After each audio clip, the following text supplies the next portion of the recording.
I want, in this segment, to discuss in some detail a beautiful short story written by the American writer O. Henry.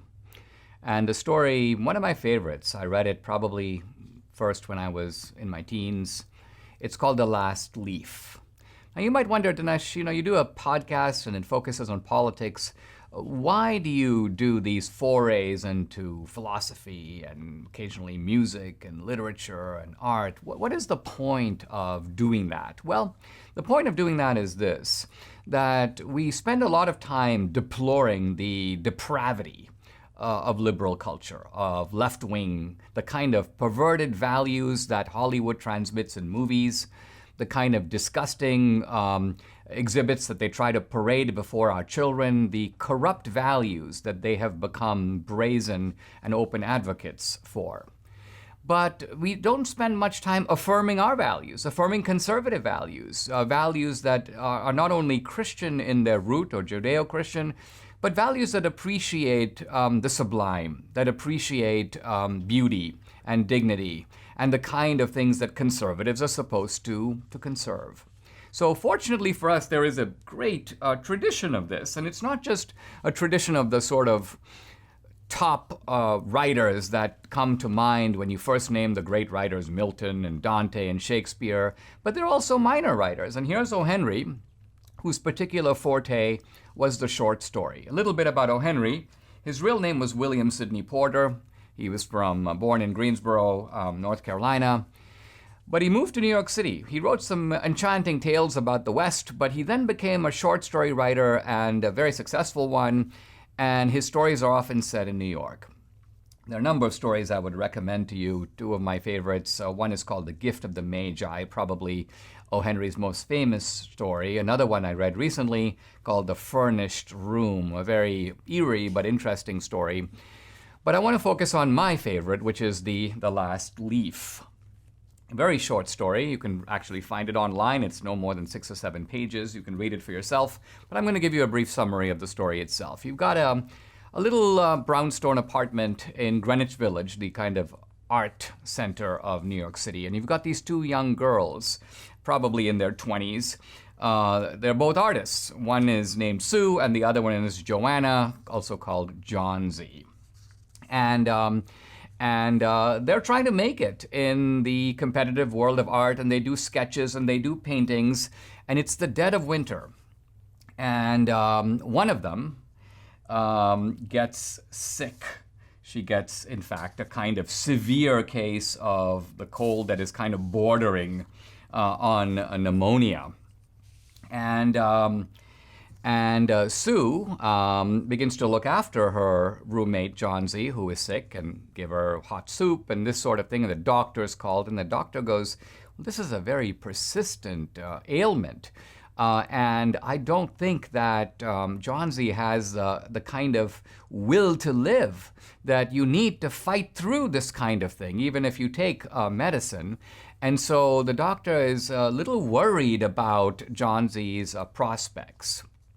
And it turns out that Sue and Johnsy have a neighbor, an older guy, 50 or 60 years old. His name is Behrman, and he lives downstairs. And he's a painter too. And he's a friend of theirs. And he comes up occasionally and he talks to them. Sometimes they have him pose. When they want to do sketches of a scene that involves a man, he becomes their model, so to speak.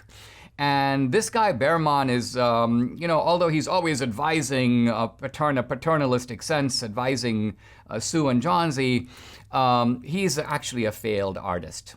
He's always talking about his masterpiece that he's going to do one day, but he's really never done it. He's never amounted to anything. But he's a big bear-like man. He's affectionate. He obviously cares about these two young women in a avuncular way.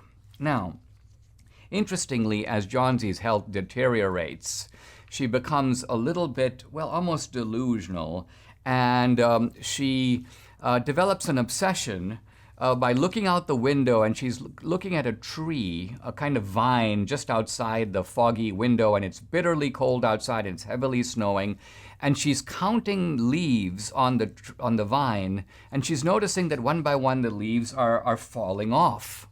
And she calls in her roommate Sue, and she goes, "Listen, Sue, look at those leaves. There were hundreds of them at one time. Now they every day I look at them, they're fewer and fewer, and now there are only 5 or 6 left. And quite honestly, I think that when the last leaf falls, well, I think that's going to be it for me. That's when I'm going to sign out." And of course, Sue becomes kind of alarmed, goes, "What are you talking about? This is ridiculous. How can you say a thing like that?" And Johnsy goes, No, that's kind of the way it is. I'm not even against it. I'm kind of ready. I'm going to have to go when the last leaf falls. I'm just going to count. And each day she tells Sue, "So look, there's 3 left. And oh, look, there's 2 left." And finally she tells Sue, "Look, there's only 1 leaf left." Now, Sue is very alarmed.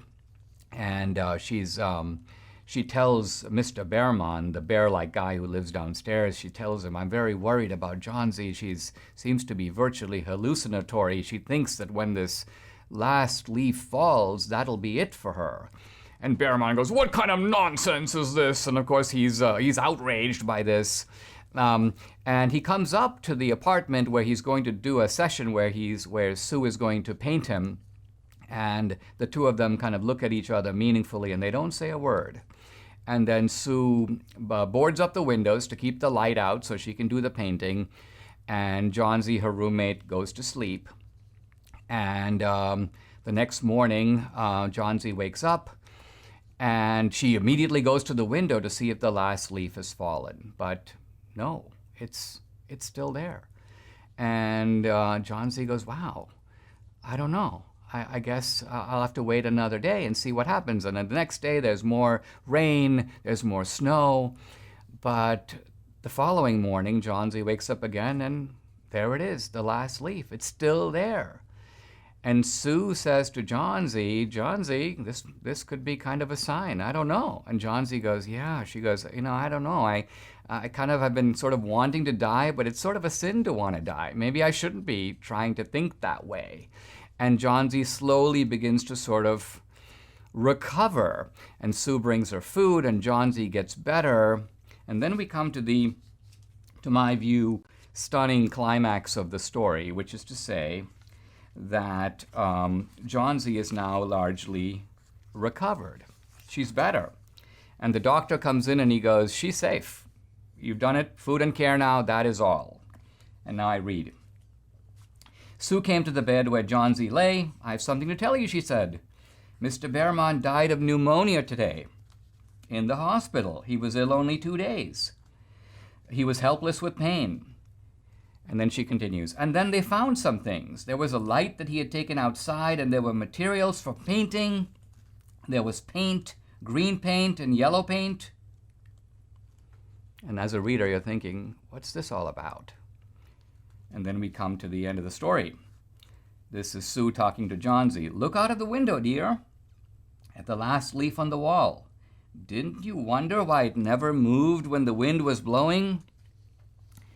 Oh, my dear, it is Behrman's great masterpiece.